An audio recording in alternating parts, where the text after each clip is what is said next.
Welcome to Bong mathematics. Hello viewers, আজ তোমাদের জন্য একটা নতুন ভিডিও নিয়ে চলে এলাম। আজ আমরা একটা কোশ্চেন পেপার দেখে নেব, যেটা হচ্ছে হরিয়ানা পাবলিক সার্ভিস কমিশন অর্থাৎ এইচপিএসসি পিজিটি ম্যাথামেটিক্স 2023-এর যে পরীক্ষাটা হয়েছিল, এটা কিন্তু মেন এক্সাম ছিল। ঠিক আছে, এর আগে একটা স্ক্রিনিং টেস্ট হয়েছিল, তারপর ওই স্ক্রিনিং টেস্টে যারা কোয়ালিফাই করেছিল তারা এই মেন এক্সামটা দিয়েছিল। তো এইখানে যে মেন এক্সামটা হয়েছে এটা কিন্তু ডেসক্রিপটিভ মোডে ছিল। ঠিক আছে, অর্থাৎ এখানে কিন্তু কোশ্চেনগুলো তোমার ব্রড কোশ্চেন ছিল, যেগুলো লিখে লিখে আনসার করতে হবে। তো আজ আমরা দেখে নিচ্ছি কোশ্চেনের ক্ষেত্রে এক্সাম প্যাটার্নটা কেমন ছিল এবং কিভাবে কোশ্চেনগুলো দেওয়া ছিল। এখানে দেখো, টোটাল টাইম ছিল কিন্তু 3 ঘন্টা এবং পরীক্ষাটা ছিল 150 মার্কসের। ঠিক আছে, এবার এখানে আর কি বলা আছে দেখো, টোটাল এখানে তোমরা 18টা কোশ্চেন দেখতে পাবে, যার মধ্যে ক্যান্ডিডেটকে 15টা কোশ্চেন করতে হবে। ঠিক আছে, অর্থাৎ প্রত্যেকটা কোশ্চেন 10 মার্কস করে। এবারে 10 মার্কসটা কখনো পুরোও থাকতে পারে, কখনো হয়তো পার্ট পার্ট করেও হয়তো কোশ্চেন দিতে পারে। যেমন এখানে আমরা দেখছি, কোশ্চেনগুলো দেখে নাও। এখানে প্রথম যে কোশ্চেনটা দেখো, এটা কিন্তু পুরোপুরি 10 মার্কসের আছে। ঠিক আছে, তারপর কোশ্চেন নাম্বার 2 কমপ্লেক্স নাম্বার থেকে দিয়েছে।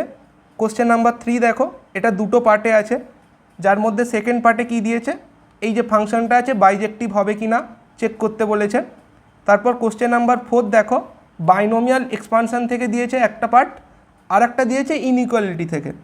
কোশ্চেন নাম্বার 5 দেখো, ম্যাথামেটিক্যাল ইন্ডাকশন থেকে দিয়েছে। কোশ্চেন নাম্বার 6 দেখো, এটা আমাদের এপি এইচপি এইগুলো কাজে লাগিয়ে করতে বলেছে। Question number 7 system of linear equation থেকে দিয়েছে। কোশ্চেন নাম্বার 8 সার্কেল থেকে দিয়েছে। কোশ্চেন নাম্বার 9 ডিটারমিনেন্ট থেকে দিয়েছে। কোশ্চেন নাম্বার 10 ডিফারেন্সিয়াল ইকুয়েশন থেকে দিয়েছে। কোশ্চেন নাম্বার 11 ভেক্টর থেকে আছে, কোপ্লেনার হবে কি হবে না চেক করতে বলেছে।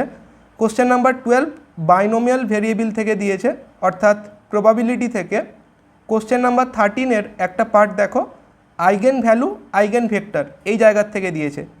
এবং সেকেন্ড পার্টটা দেখো, একটা থিওরেম দিয়েছে। ঠিক আছে, ইন্টারসেকশন অফ টু সাবস্পেস, এটা কিন্তু একটা সাবস্পেস হবে।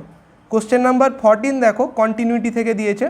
তারপর কোশ্চেন নাম্বার 15 দেখো, আমাদের ইনভার্স ত্রিকোণমিতিক ফাংশন থেকে দিয়েছে। কোশ্চেন নাম্বার 16 দেখো, লিনিয়ার অ্যালজেব্রা থেকে দিয়েছে। কোশ্চেন নাম্বার 17 দেখো, আমাদের এটা থিওরি অফ ইকুয়েশন থেকে আছে। কোশ্চেন নাম্বার 18 দেখো, লাপ্লাস ট্রান্সফরমেশন থেকে দিয়েছে। দুটো দেওয়া আছে, এদের লাপ্লাস ট্রান্সফরমেশন বের করতে হবে। তো এই ছিল কোশ্চেন পেপার। তোমাদের যদি ভিডিওটা ভালো লেগে থাকে কমেন্টে জানিও। Thanks for watching.